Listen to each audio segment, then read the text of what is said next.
আলগি বাজার পিছনে মেঘনার তীরবর্তী অনেক প্রাচীন একটি বাজার এই আলগি বাজার। আজকের ভিডিওতে এই আলগি বাজারের নামকরণের ইতিহাস, ঐতিহ্য এবং বাজারের সৌন্দর্য সবকিছু তুলে ধরবে। আমাদের সাথেই থাকুন, দেখতে থাকুন।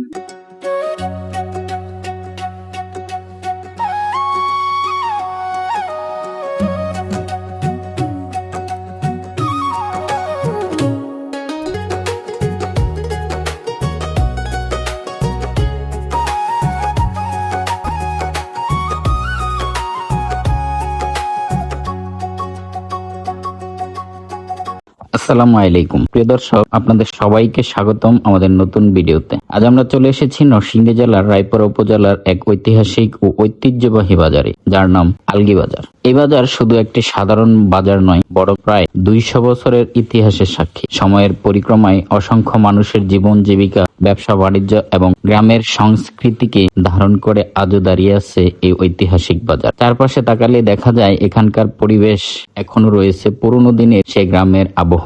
ছোট ছোট দোকান, মানুষের ব্যস্ততা, রিক্সা, অটো চলাচল, বিক্রেতাদের হাড্ডা, সবকিছু মিলিয়ে যেন এক জীবন্ত ইতিহাস। এ বাজারের সবচেয়ে বড় বৈশিষ্ট্য হলো এখানে এখনো অনেক পুরনো ব্যবসা টিকে আছে। অনেক দোকান রয়েছে যেগুলো একসময় দাদা নানারা পরিচালনা করতেন, আজ সেই ব্যবসা চালিয়ে যাচ্ছেন তাদের সন্তান ও নাতিরা। অর্থাৎ এই বাজার শুধু ব্যবসার জায়গা নয়, এটি প্রজন্ম থেকে প্রজন্ম গ্রহণ করে নিয়ে চলেছে একটি ঐতিহ্য। নাম তো আলগি।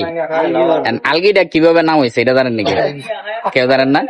বাজারের বয়স কত দেব?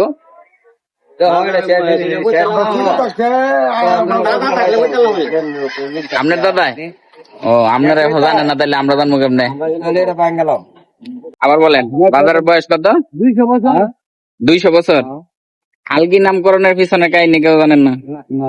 কেউ কই দাদা না কে আলগি কয়? বলতে পারবো না। এলাকা পুরো আলগি দিছে নি, আলগি বাজার হইছে। এলাই তো আপনারা কইলো। এই আলগি বাজারের জন্ম। এলাকা এলে জানেন, আমরা জানেন না।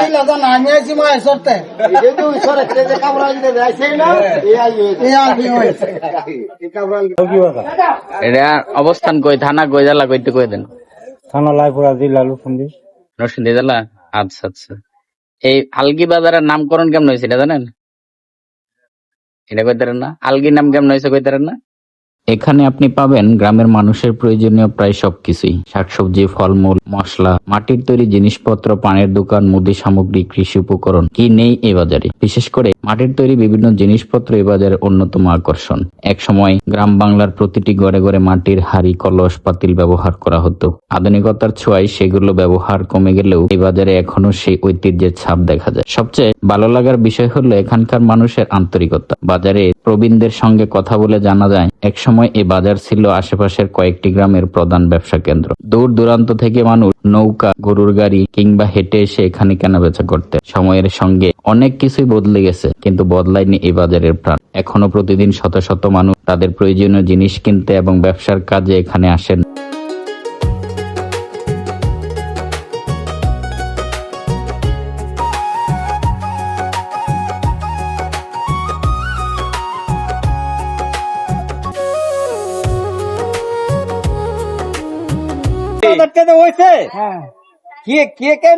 আলগি নাম দাহিটা কইতে যাও তো যাইতাছে নাম দা হইছে করতে নাম দা হইছে গ্রাম ওই পাশে। আচ্ছা, গ্রামের নাম আলগি, সেই সুবাদে বাজারের নাম আলগি। আচ্ছা আচ্ছা, এটা অনেকটাই গ্রহণযোগ্য। আচ্ছা, ধন্যবাদ।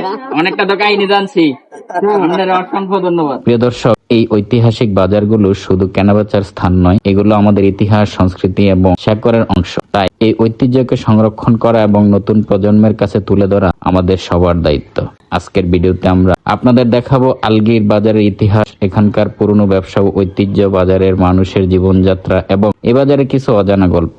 তাই ভিডিওটি শেষ পর্যন্ত দেখুন, এবং যদি আমাদের এমন গ্রাম বাংলার ইতিহাস, ঐতিহ্য ভিত্তিক ভিডিও ভালো লাগে তাহলে ভিডিওতে একটি লাইক দিন। আমি বিদায় নিই রায়পুরার ঐতিহাসিক আলগি বাজার থেকে। সবাই ভালো থাকবেন, সুস্থ থাকবেন। আল্লাহ হাফেজ।